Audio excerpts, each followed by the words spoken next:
Hello students, this video is the continuation of my previous video on cerebrum. In this video, I will talk about various sulci and gyri which are present on the surfaces of the cerebrum.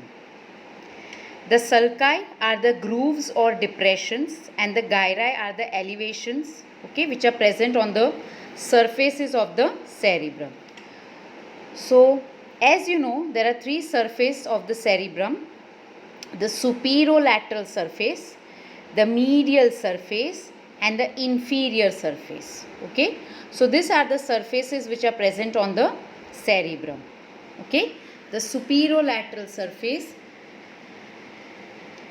the medial surface. So this is the superolateral surface, the medial surface, and the inferior surface. You can see various sulci and the gyri which are present on these surfaces. So I will talk about the various sulci and gyri which are present on these surfaces.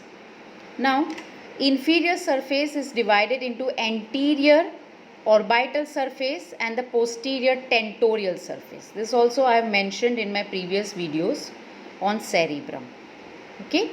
Now we'll proceed with the sulci and the gyri on these surfaces.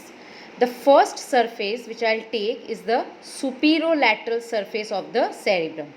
Which are the sulci and the gyri which are present on the superolateral surface of the cerebrum.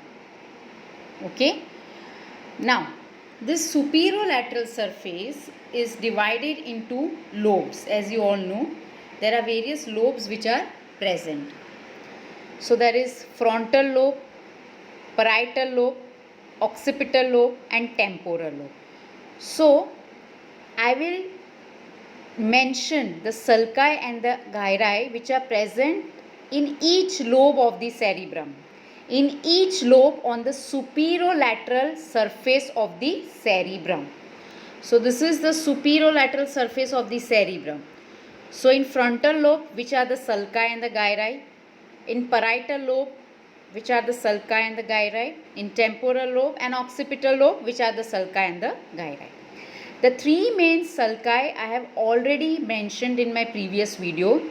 They were the central sulcus, which was dividing the frontal and the parietal lobe; the lateral sulcus, which was separating the temporal lobe from the frontal and the parietal lobe; and the parieto-occipital sulcus, separating the parietal lobe from the occipital lobe.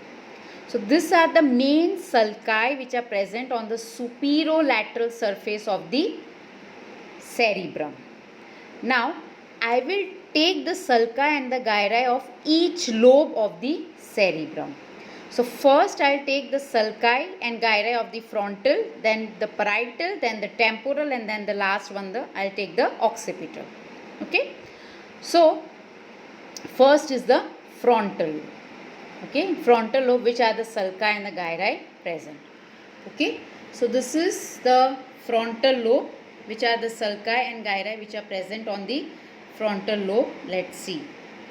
Okay, now sulcus precentral, okay, or is present in front of the central sulcus. Okay, so first sulci is the precentral sulci. Okay, so the precentral sulci is present, okay, in front of the central sulcus. So just look at this diagram. Okay, now this is the diagram of the cerebrum. I am focusing only on the frontal lobe. This is the superolateral surface of the cerebrum. And in my previous video, I have mentioned that the superolateral surface of the cerebrum has lot of sulci and gyri. Okay. So first, this is the central sulcus. As you can see, this is the central sulcus, the main sulcus. The next is the lateral sulcus. Okay, this is the lateral sulcus which is dividing in its various parts. And this is the parieto-occipital sulcus. Okay, so this is the main sulci which are present on the superolateral surface of the cerebrum, and it is dividing the surface of the cerebrum into various lobes, and the name of the lobes is according to the bone which is present there. Clear? Now, first is the central sulcus. This is the lateral sulcus and the parieto-occipital sulcus.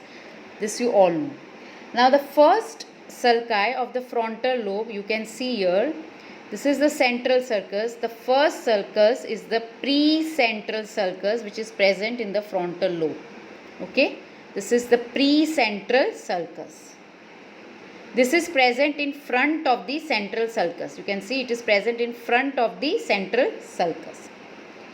The next sulcus is superior frontal sulcus. So this is the superior frontal sulcus. See, this is the next sulci on the frontal lobe, the superior frontal sulcus. The next sulci, this is on the superior area. Okay, this is the upper area. The next sulci is the inferior frontal sulcus. Yes, this is the inferior frontal sulcus. Okay, so you can see in front of the central sulcus is the precentral sulcus. The next is the superior frontal sulcus, and the next below superior is the inferior frontal sulcus. So these are the sulci which are present in the frontal lobe. Now we'll talk about the gyri. Which are the gyri which are present? First is the precentralis gyri. Okay, so this is precentral gyri. You can see here. So this is the elevation. Okay, this is the central sulcus. This is the precentral sulcus, and in between this is the precentral gyri. Okay. Now you can see this precentral gyri is located in front of the central sulcus, and it is present between the precentral sulcus and the central sulcus. Now it is also known as motor homunculus. This gyri, it is also known as motor homunculus because it represents primary motor cortex. Okay, so the precentralis gyri, it is also known as motor homunculus. It is also known as motor homunculus. Why it is known as motor homunculus? Because it represents the primary motor cortex. So if you see this diagram, okay, this is the precentral gyri. You can see here. Okay, so this is the central sulcus, this is the precentral sulcus, and in between this is the precentral gyri. So here is the primary motor area. Okay, so the primary motor area is located here. Yes, so if I show here now, see. Yes, this is the primary motor area. So this is the central sulcus. This is not shown in this diagram, but I have shown in previous diagram. This could be the central sulcus. This is the precentral sulcus, and in between this is the precentral gyri. Yes, so this is the central sulcus, the precentral sulci or sulcus, and here between them is the precentral gyri, and this gyri has the primary motor area. Okay, it has primary motor area. Clear? Now what does it contain? This primary motor area, it contains, okay, giant pyramidal neurons which gives branches out from, okay, which gives branches out from tract like corticoneural tract or the corticospinal tract. Now this primary motor area, it contains giant pyramidal neurons which gives branches out, and it forms tract like corticonuclear tract and corticospinal tract. Okay, so there is giant pyramidal neurons, okay, which gives branches, and there is formation of tract which is known as corticonuclear tract and corticospinal tract. So these are the pyramidal tracts which are present in the primary motor area. Which are the tracts? Corticoneural tract and corticospinal tract. Okay, clear? Now the next is the gyri frontalis superior, which lies above the superior frontal sulci. So now this was about the precentral sulcus. This is the central sulcus and the precentral gyri, which consist of primary motor area. Next is this is the superior frontal sulcus, and above the superior frontal sulcus is the superior frontal gyri. This is the elevation above the superior frontal sulcus. So this is the depression, this is the elevation. Okay. Next is the middle frontal gyri. Okay, the middle frontal gyri. This middle frontal gyri is lying between the superior frontal sulcus and the inferior frontal sulcus. You can see this gyri is present between two sulci, the superior frontal sulcus and the inferior frontal sulcus. So that is middle frontal gyri. Now this middle frontal gyri, it contains, okay, it contains primary area of writing and drawing. Okay, so middle frontal gyri contains the primary area of writing and drawing. Clear? Next is the inferior frontal gyri. This gyri, it lies posterior to the, where it is lying? It is lying posterior to the inferior frontal sulci. So this inferior frontal gyri is lying posterior. See, you can see here it is lying posterior to the inferior frontal sulcus. Okay, clear? So this is about the sulci and the gyri on the frontal lobe. Okay. On the back side of the inferior frontal gyri is presence of Broca's area. On the back side, here it is not seen, I will show you right now. On the back side of the inferior frontal gyri is presence of Broca's area. Now this Broca's area is for language processing, speech and logic. Broca's area, okay, just on the back side of the inferior frontal gyri. So on the back side of the inferior frontal gyri is presence of Broca's area. Okay, so you can see here this is the Broca's area.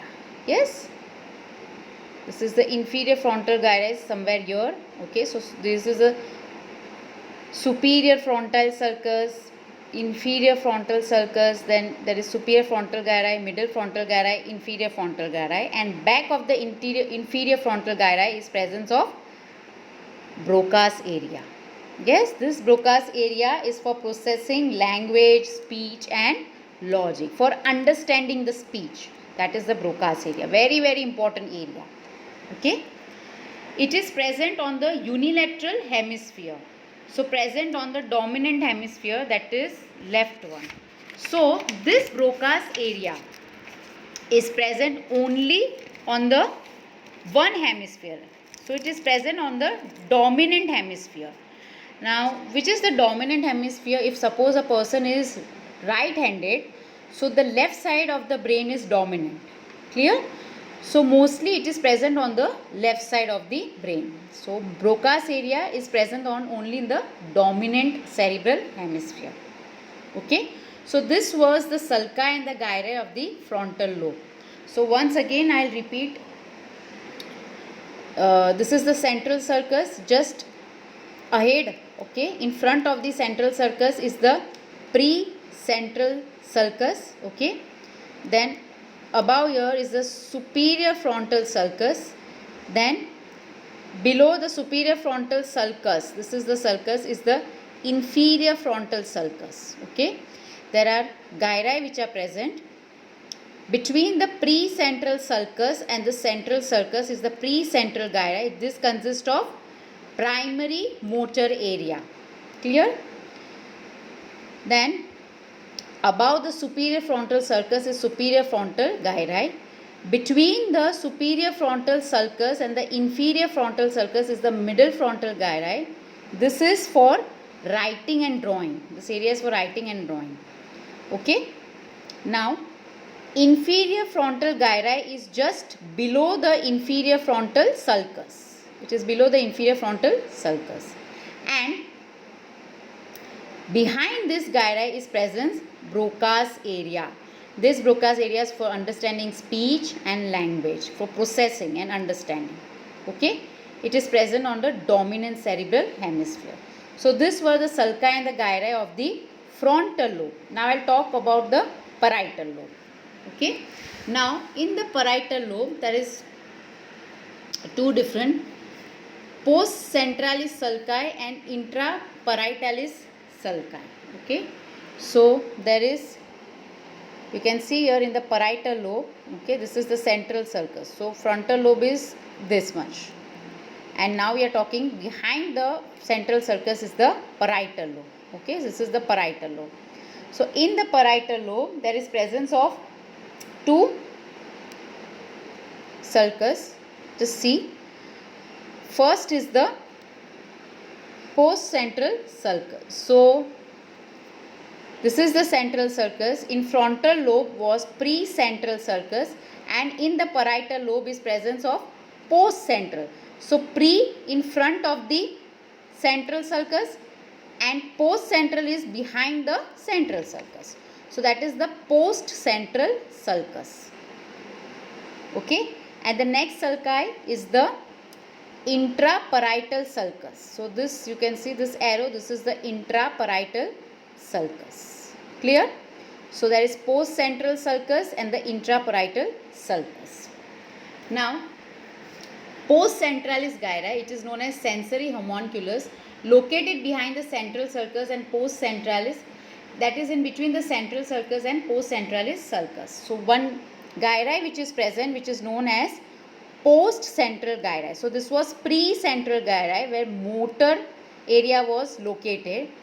Now this post-central gyri is located between the central sulcus and the post-central sulci. So in between these two sulci is present post-central gyri. Okay. Now what is the function of this post-central gyri? It is the main somatosensory area in the brain. So it is the main somatosensory area in the brain.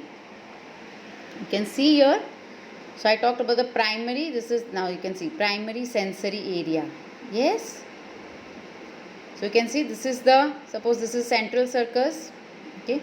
This could be the post central sulci and this could be the post central gyri. So it has primary sensory area and pre-central gyri has the primary motor area. Okay. It is going to receive senses from different parts of the body. It is known as sensory homunculus. Okay. So this was about the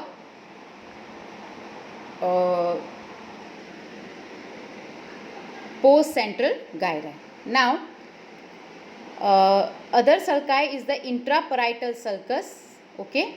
Now, above the intraparietal sulcus is presence of superior parietal lobule.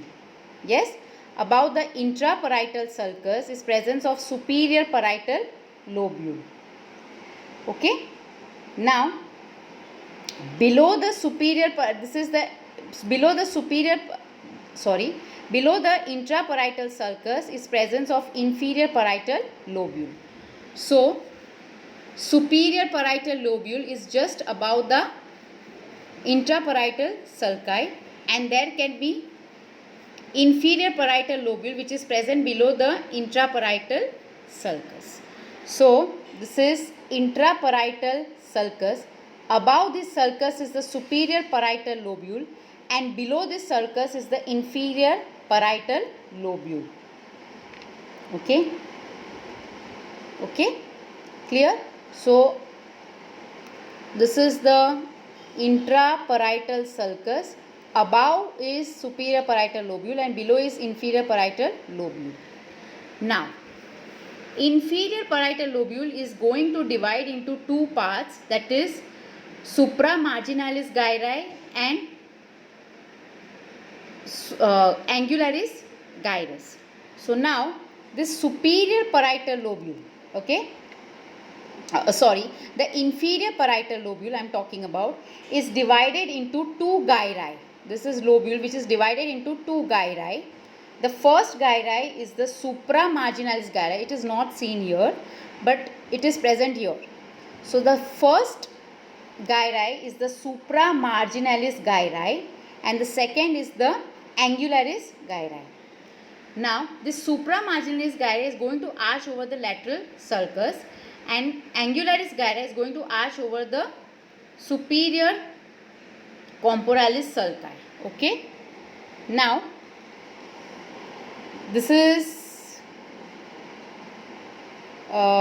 you can see this is infraparietal lobule. There is two sulci, supramarginalis and angularis.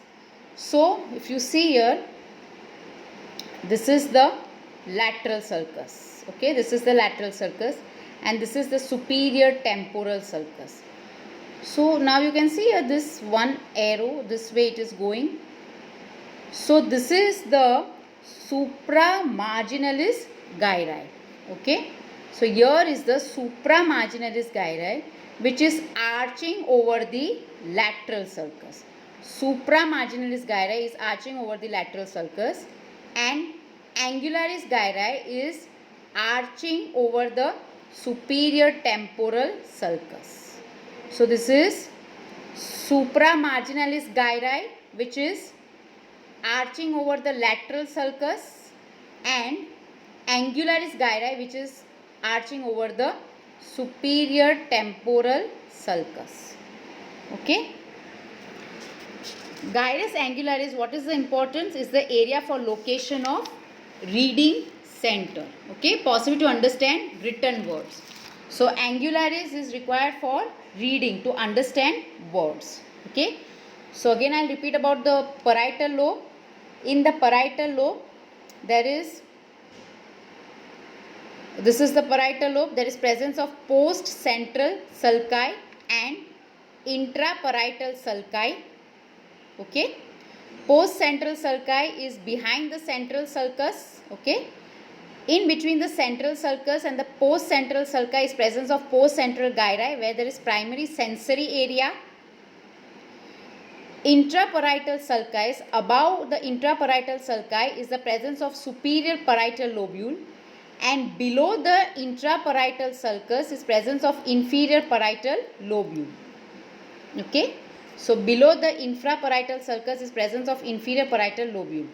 Now this inferior parietal lobule is divided into two gyri. Which are the gyri? Supramarginalis gyri and angularis gyri. Supramarginalis gyri, it arches over the lateral sulcus. So here supramarginalis gyri which arches over the lateral sulcus and angularis gyri which arches over the superior temporal sulcus. This superior temporal sulcus. And this angularis is the location for reading, for understanding the written words. Okay. So this was the sulci and the gyri of the frontal and the parietal lobe of the occipital and temporal lobe. I will explain you in my next video. Thank you, students.